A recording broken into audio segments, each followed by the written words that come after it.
Hello everyone and welcome. My name is Zion Sigil. It's very nice to have you here today. This is going to be my 100 subscriber special. For my 100 subscriber special, I'm going to be starting a new series on the Elder Scrolls. More about the gods, Mundus, Nirn, so much more. I hope you enjoy. Before we begin, if you like this kind of content, please do consider subscribing. I've noticed that less than 10% of you have hit the subscribe button. If you enjoy this kind of content, please do consider hitting the subscribe button. It really is the best way to help the channel. Thank you so very much for 100 subscribers. I am greatly appreciative of all the support that you have given me. My next goal is 500 subscribers. Now, with that out of the way, let's get to it. Good evening. Welcome to the Imperial Library. You're just in time for the lecture. Do find your seat. I am Zion, and I will be telling you about Nirn and its past. Where best to begin, I wonder? Well, let's start from the very beginning. From before the time of man, beast, or elf. Before the Dovahkiin defeated Alduin, the World Eater. Before the Oblivion Crisis and Mehrunes Dagon tries to use his Oblivion Gates to enter the mortal realm. Before even the first Atmorians came to Tamriel. Before the birth of Akatosh, the dragon god of time. Yes, even before Sithis, there was two primordial deities known as Anu, who is often considered to exist within all things and personifies order, stasis, and light. And Padme, who is a primordial deity who personifies the concept of chaos and change. The creation of the universe began with the chaos of the pre-universe.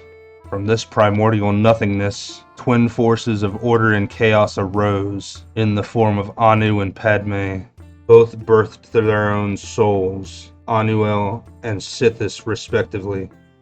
The interplay between Anu and Padme created what is known as the Orbis. After this, other beings began to form in the void. The first among these was Auriel, or Akatosh, and Lorkhan, who were both birth souls of Anuel and Sithis. Akatosh, as we know, is the dragon god of time. Lorkhan, however, is considered the enemy of Mer, or the elves, and a patron hero to men. Such a hero, in fact, the Cyrodiilic culture calls him Shazar, or the missing god. In elven mythology, Lorkhan is called the Trickster, and the elves do not look kindly on him. The Altmer blame Lorkhan directly for their mortality, due to him tricking the other Aedra into giving up their divinity.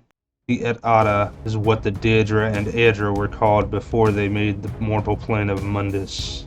It is generally accepted that Lorkhan either tricked or persuaded many of his fellow Et Ada into investing some of their power into a project called Mundus, the mortal plane. Some of the Et Ada, however, invested more power into the project than others. These were the entities that would become known as the Eight Divines.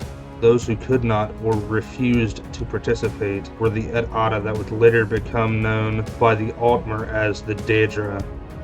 The mortal plane was magically volatile, and the presence of the Aedra there both strengthened and weakened it. Once the project had been completed, Magnus, the chief architect of the project, began to have doubts. For this reason, the convention was held at the Darini Tower.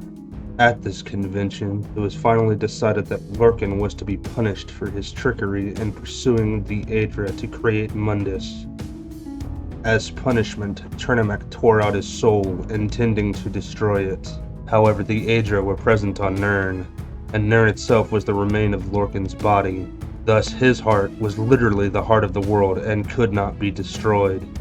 Instead, Akatosh flung the heart down to Nirn, intending to bury it forever.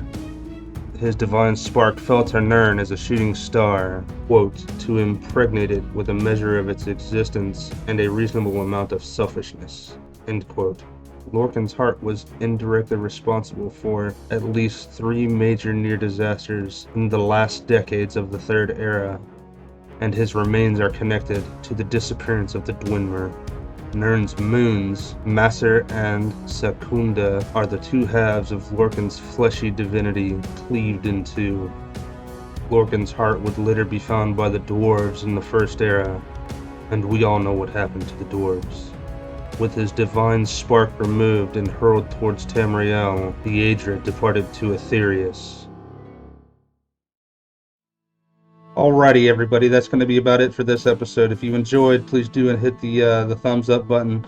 And let me know down in the comments what your favorite part was and what you'd like to hear next. Do be sure to come back, though, because the next episode is going to be about the 9 divines.